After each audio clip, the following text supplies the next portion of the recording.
What's going on, everyone? It's Justin here, and in front of me I have the brand new iPhone 15 Pro and iPhone 15 Pro Max, which is this year's flagship phone from Apple. And in this video, we're gonna unbox it, talk about the color, and I'm gonna set it up, use it for the next few weeks, and bring you guys a ton of videos. So if you guys are excited about all the Apple content as soon as it comes out, just go ahead and subscribe to the channel, drop a like in this video, and leave a comment down below as to what your questions are about it, because I've been getting quite a few questions about these devices, and I'll try to address almost all of them in my reviews, as well as more videos coming up. So a lot of what is talked about in this year's iPhone is centered around the titanium finish.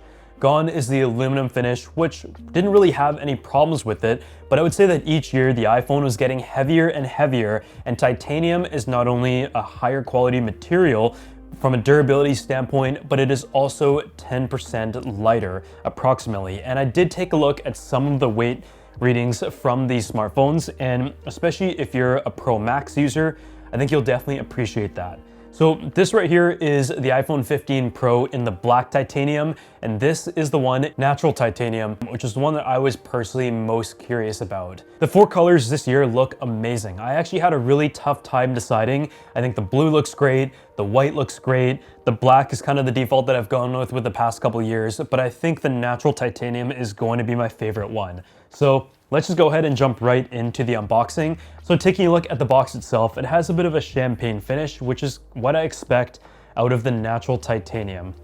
Let's just peel off the tab here. And in this case, it is the 1TB model, because I do have a lot of photos and videos from all of the travels. And so throughout the year, we're gonna be putting it through its paces.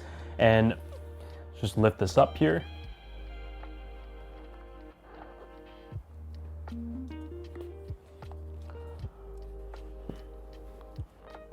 And honestly, from first impression, it actually looks a lot more neutral than I expected. I think in a lot of the photos, it looked like it had more of a champagne tint to it that was just a bit lighter than the gold finish, but it looks really, really good. It is like a very subtle tint.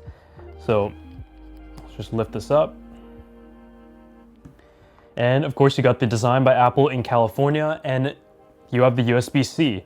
The cable has also been upgraded to the nice braided cable, but you have to remember that included in the box, it is actually just a USB 2.0 transfer cable. If you want to go ahead and use some of your other cables, Thunderbolt, USB 3, you can get the faster transfer speeds, but for charging alone, this is what is included, and that is pretty much what you have in the box. They've kept it really simple, and this is what you get over the years. And based on some of the early observations, I believe the USB-C charging speeds are exactly the same as the max charging speed that you get out of the iPhone 14 Pro and 14 Pro Max, which is, I believe, maxed out at the 30 watts that you can go ahead and purchase, whether it is a third-party charger or one from Apple. So just setting it aside and giving you guys a quick look at the iPhone itself, I mean, it definitely feels quite a bit lighter.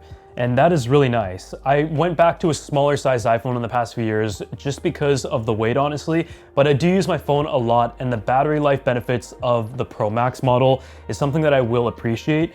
But yeah, I think the natural titanium is really nice, and it's probably one of the first years in a while that I would want to use the iPhone without a case. And it really does look like a silver finish, but let's peel off the front film.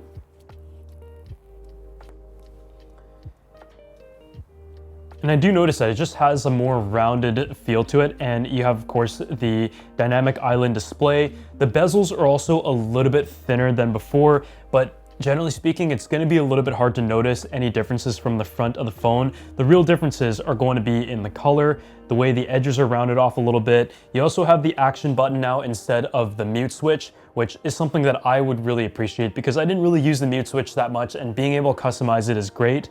And on the bottom, of course, you have the USB Type-C.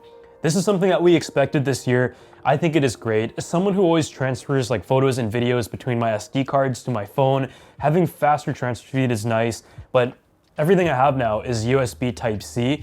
So with that, you do have the USB Type-C port just to streamline everything, and being able to charge other devices using the USB Type-C is also great. But now let's go ahead and unbox the black titanium iPhone 15 Pro. I'm very curious about this as well because, as I mentioned, I usually do go with the black model of iPhone or the space gray. Just gonna peel this off here.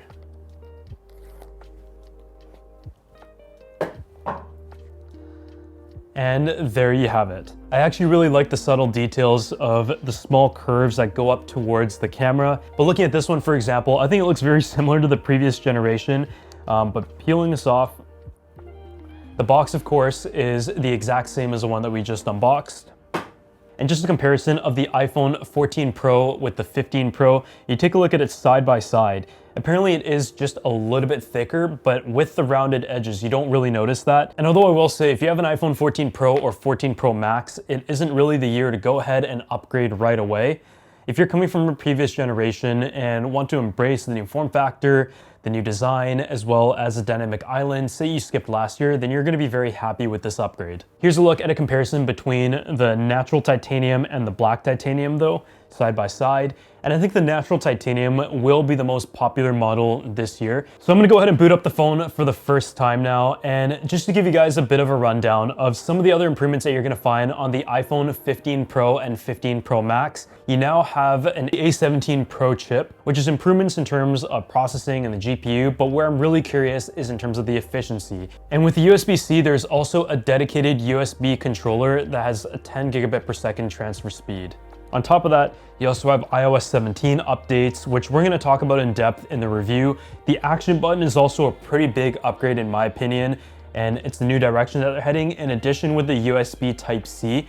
But when it comes to the camera, it lets in a little bit more light. You now have pretty much 7 cameras that have been integrated because you have the multiple focal lengths on the main camera, you have the ultra-wide camera, as well as the 5x telephoto, and that is something that I've been waiting for a while, but it is only on the iPhone 15 Pro Max, whereas on the iPhone 15 Pro, you have the 3x optical. The focal lengths specifically are 24 millimeters, 28 millimeters, and 35 millimeters. And thanks to the software and some hardware improvements, you get 2x better low light performance. And there's also an improved coating to address the lens flare, especially in low light situations, which was like a problem for many years. But that is pretty much my unboxing of the iPhone 15 Pro Max, where we compared it to the previous generation and also took a look at 2 different color options. I'm also going to be unboxing the iPhone 15 and 15 Plus. So if you guys want to check that out, let me know down in the comment section below if you have any questions of that. I feel like that is actually a bigger upgrade for a lot of people this year because they brought over all of the great features of the iPhone 14 Pro and Pro Max over to its lower price model. So that's it for this video. I'm gonna go ahead and transfer my stuff over, test these smartphones, and I'm really excited to use it as my daily phone, and I'll see you all in my next video.